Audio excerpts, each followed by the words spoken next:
Judy in Georgia says, in preparing my will, power of attorney, etc., and advanced directives, is it okay to use an online service such as LegalZoom as opposed to an attorney? I'm speaking about simple documents. Yeah, okay. Simple documents. You can use LegalZoom. My favorite is Willmaker, which has been around forever. It goes on sale a lot of times. And Willmaker is a great product to do your own will.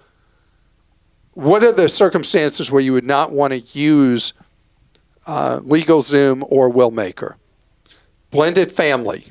That would be way up high on the list because there's complexities involved with drafting a will when it's a blended family that make that not a good choice. You own your own business, or you got a lot of money, or you have kids who, if there's assets that they would hope to receive, kids that don't get along would be a great circumstance where you would not want to do a will on your own.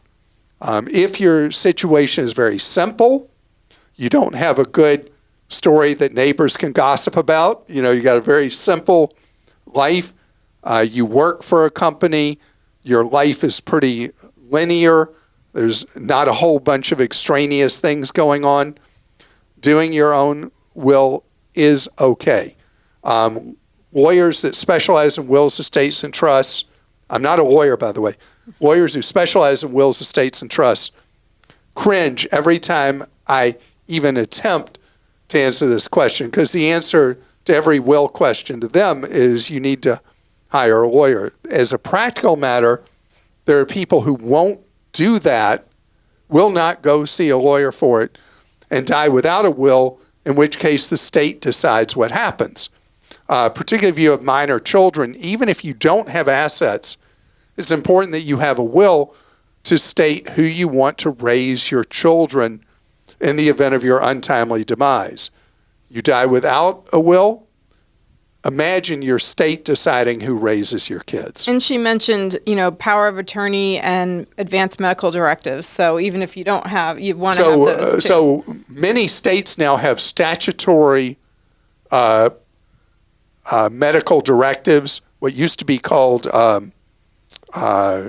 living wills. Now they're generally referred to as medical directives. And so there'll be a state statutory requirement for those.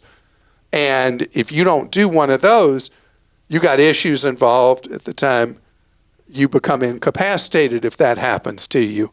Power of attorney, there's power of attorney for health care. There's durable power of attorney, somebody who can act on somebody else's behalf.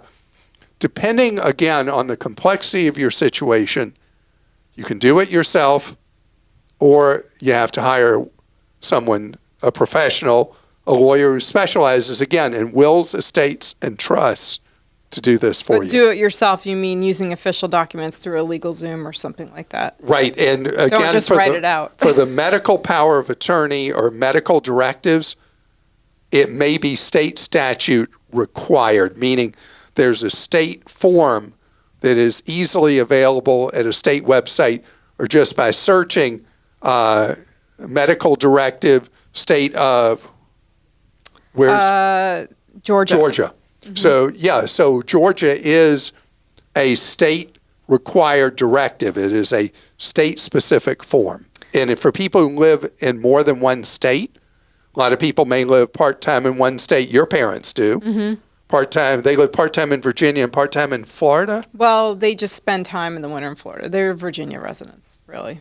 But if something happened when they were in Florida, because they spend months there, they should probably have a Florida directive as well.